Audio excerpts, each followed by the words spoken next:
Sir poor posture వల్ల different age group people ఎలా నష్టపోతారు? సో డెఫినెట్గా మామూలుగా మనకి పాస్చర్ అనగానే మనకు గుర్తొచ్చేది ఏంటంటే నెక్ పెయిన్, బ్యాక్ పెయిన్ అని, ఆ రెండే గుర్తుకొస్తాయి. So mechanical neck pain, mechanical back pain అంటే దాని అర్థం ఏంటంటే మనం చేసే పని మూలన వచ్చే neck pain or back pain. అంటే ఇప్పుడు నేను బాగా ఎక్కువ పని చేశాను అనుకోండి, ఆర్ డ్రైవింగ్ చేసినా లేకపోతే ఎక్కువసేపు కూర్చుని సిస్టమ్ మీద కూర్చున్నా, కంటిన్యూస్గా ఒకే పాస్చర్లో కూర్చొని చేస్తే దానివల్ల మజిల్స్ మీద ఎక్కువ లోడ్ పడి స్లోగా ఏమవుతుంది, దాని స్ట్రెయిన్ అయ్యి కొంచెం పెయిన్ అనేది వస్తుంది. సో అది మెకానికల్ పెయిన్. సో దానికి మనం ఎట్లా కనుక్కోవచ్చు అంటే, ఒకవేళ మనం రెస్ట్ తీసుకున్నాను కంప్లీట్గా పెయిన్ అనేది తగ్గిపోతుంది, లేదంటే సింపుల్గా హార్ట్ ప్యాక్ పెట్టుకుని తగ్గిపోతుంది. సో మెకానికల్ పెయిన్కి ఏదైనా ప్రాబ్లమాటిక్ నెక్ పెయిన్ ఉన్న తేడా ఏంటి అంటే, మెకానికల్ పెయిన్ అనుకోండి మనం హార్ట్ ప్యాక్ పెట్టినా రెస్ట్ తీసుకుని తగ్గిపోతుంది. అదే ప్రాబ్లం ఉందనుకోండి మనం రెస్ట్ తీసుకోకుండా దాని తాలూకు ఇంటెన్సిటీ అనేది పెరిగే అవకాశాలు కూడా ఉంటాయి. సో ఈ విధంగా మెకానికల్ పెయిన్కి ఏదైనా ప్రాబ్లమాటిక్ పెయిన్కి మనం డిఫరెన్షియేట్ చేసుకోవచ్చు. సో ఎప్పుడైతే ఈ ఏజ్ గ్రూప్స్ మనం డిఫరెంట్గా చూస్తే కనుక చిన్నపిల్లలు రావచ్చు, మధ్య వయసులో రావచ్చు, ఆర్ టీనేజర్స్కి అట్లాంటి వాళ్ళు కూడా రావచ్చు, at the same time elderly people కూడా రావచ్చు.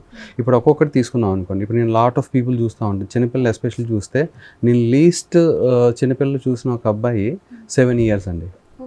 సో 7 yearsకి బీభత్సమైన నెక్ పెయిన్ ఇట్లా పట్టేసింది. 7 years బాబు కూడా. రీజన్ ఏంటి సార్ అట్లా రావడానికి? ఎక్కువసేపు ఐప్యాడ్ చూడటం, ఫోన్స్ చూడడం వల్ల ఆటోమేటిక్గా ఏమవుతుంటే ఫార్వర్డ్ నెక్ పాస్చర్ ఇది అలా అవుతుంది. సో చాలా మంది ఏం చేస్తారు, పడుకొని చూస్తారు, పిల్లలు సోఫాలో కూర్చుంటారు, స్లో చేయి చూస్తూ ఉంటారు, వాళ్ళకి తెలియదు కదా.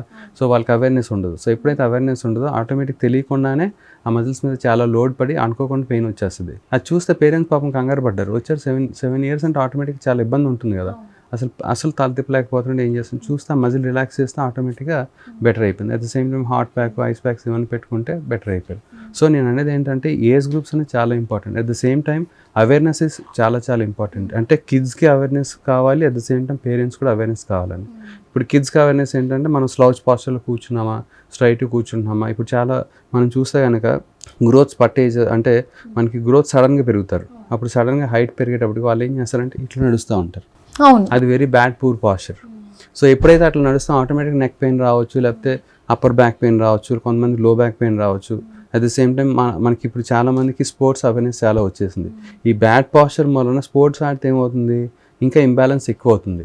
అంటే కొన్ని మజిల్స్ చాలా ఫెటీగ్ అయిపోతాయి. అంటే ఒక 50% ఫెటీగ్ కావాల్సింది కాస్త 100% ఫెటీగ్. ఏదైనా యాక్టివిటీస్ చేసే అంతా సెట్ అవుతుంది అని అంటారు కదా.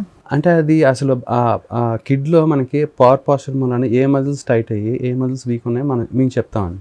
బీయింగ్ ఏ ఫిజియన్ మేము చెప్తాం.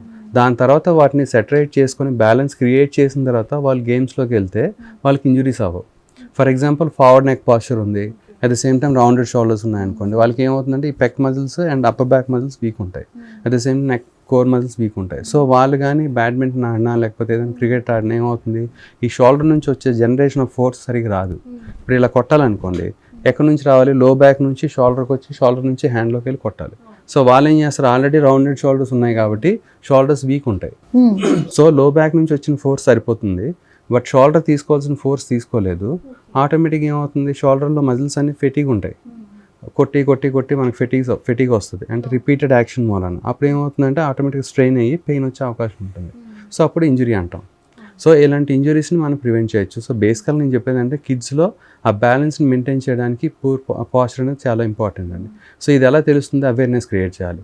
సో ప్రతి ఒక్క స్కూల్స్కి వెళ్ళి ఇది పాస్చర్, ఈ పాస్చర్ వలన మనం ఇలా మెయింటైన్ చేసుకుంటే బాగుంటుంది, దీని యొక్క లాభాలు ఏంటి, దీని యొక్క నష్టాలు ఏంటి, ఒక్కొక్క సిస్టమ్ మీద ఎట్లా ఎఫెక్ట్ అవుతుంది అని చెప్తూ ఉంటే వాళ్ళకి బెటర్ అవుతుంది. At the same time parents కూడా వాళ్ళకి కూడా కన్విన్స్ చేయాలి. ఇప్పుడు మీరు ఫర్ ఎగ్జాంపుల్ ఒక ఐప్యాడ్ లేకపోతే ఏదో ట్యాబ్ ఇస్తున్నారు అనుకోండి, అట్లీస్ట్ ఒక 1/2 hour 1 hour అంతకుమించి ఎక్కువ పెట్టద్దు. ఒకవేళ కూర్చున్నప్పుడు కూడా మీరు కొంచెం అబ్జర్వ్ చేస్తూ ఉన్నానని చెప్తాము. ఒకవేళ నేను చెప్పేది అంటే కిడ్స్కి జస్ట్ ఏం లేదండి, సింపుల్గా ఒకవేళ వాళ్ళు కంటిన్యూస్గా ఐప్యాడ్ కానీ లేకపోతే ట్యాబ్ చూస్తున్నారు అనుకోండి, ఏం లేదు, ఒక 1/2 hourకి ఒకసారి నించొని వాళ్ళ దగ్గరికి వెళ్ళి ఈ హెడ్ ఉంటుంది కదా, హెడ్ని ఇట్లా వెనక్కి ఆంచాలి, అట్ ద సేమ్ టైం 2 షోల్డర్స్ని వెనక్కి పెట్టాలి. సో జస్ట్ ఒక 1 minute ఉంటే చాలు, ఉండి మళ్ళీ వచ్చి ఆడుకోవచ్చు. సో దానివల్ల ఏమవుతుంది అంటే సబ్కాన్షియస్గా మన బ్రెయిన్ మెమరీకి చెప్తున్నాం ఏంటంటే ఇది కరెక్ట్ పాస్చరు. లేకపోతే ఏమవుతుందంటే పిల్లలు ఏమనుకుంటారు, ఇట్లా ఉన్నారు, ఇదే కరెక్ట్ పాస్చర్ అనుకుంది బ్రెయిన్. సో ఒకవేళ మనం కరెక్ట్ చేద్దాం అనుకున్నా బ్రెయిన్ అలవాటు చేయనీదు. సో ఒక రకమైన ఇబ్బంది వస్తుంది. అంతే మనకే కొంచెం పెద్దవాళ్ళకే మీరు కరెక్ట్గా కూర్చొని అంటే ఒక క్షణం వెళ్తాం, మళ్ళీ అబ్బా అని వచ్చేస్తాం. సో అది మనకు తెలియకుండా, అంటే మన బ్రెయిన్ ఏంటంటే పూర్ పాస్చర్కి అదే కరెక్ట్ పాస్చర్ అని బ్రెయిన్ ఫీడ్ చేసుకుంది. ఇప్పుడు కొత్త పాస్చర్కి వెళ్ళాలంటే ఏమవుతుంది, దానికి అర్థం కాదు, ఏదో కొత్తగా ఎవరో నేను ఏది చేస్తానని ఫీలింగ్ వస్తుంది. సో దాన్ని మనం బ్రేక్ చేయడానికి చాలా టైం పడుతుంది. యూజువల్గా దీనికి కరెక్ట్గా చెప్పాలంటే ఒక 5 to 6 months పడుతుంది. సో రెగ్యులర్గా మనం కాన్షియస్గా ఉంటే. సో ఇది కిడ్స్లో అండి. సో బేసికల్ వాళ్ళకి అవేర్నెస్ కావాలి. అట్ ద సేమ్ టైం నేను చెప్పినట్టు ప్రతి బ్రేక్స్లో హాఫ్ అన్ అవర్కి ఒకసారి నించొని ప్రాపర్గా నించోవడం కావాలి. అట్ ద సేమ్ టైం ఇప్పుడు రీసెంట్గా నేను చూస్తుంది ఏంటంటే అందరికి బ్యాగ్స్ చాలా హెవీ ఉంటున్నాయి. అవును. సో అది కూడా one of the major reason for bad posture అండి. సో కొన్ని స్కూల్లో ఏంటంటే అవసరమైన బుక్స్ తీసుకెళ్ళటం, లేకపోతే కొన్ని అక్కడ ఉంచుకోవటం మనం మేనేజ్ చేసుకుంటే ఆటోమేటిక్గా ఈజీగా ఉంటుంది. ఆ పాస్చర్ కూడా స్ట్రైట్గా పెట్టుకుంటే బాగుంటుందండి. సో దానికి ఇంపార్టెంట్ థింగ్ అనేది ఫ్లెక్సిబిలిటీ అనేది చాలా అవసరం. ఒకవేళ ఈ బ్యాలెన్స్ ఉందనుకోండి, వాళ్ళు కరెక్ట్ స్పోర్ట్ని ఎంచుకున్నా వాళ్ళకి స్పోర్ట్స్ ఇంజరీస్ ఏం జరగకుండా ఉంటుంది.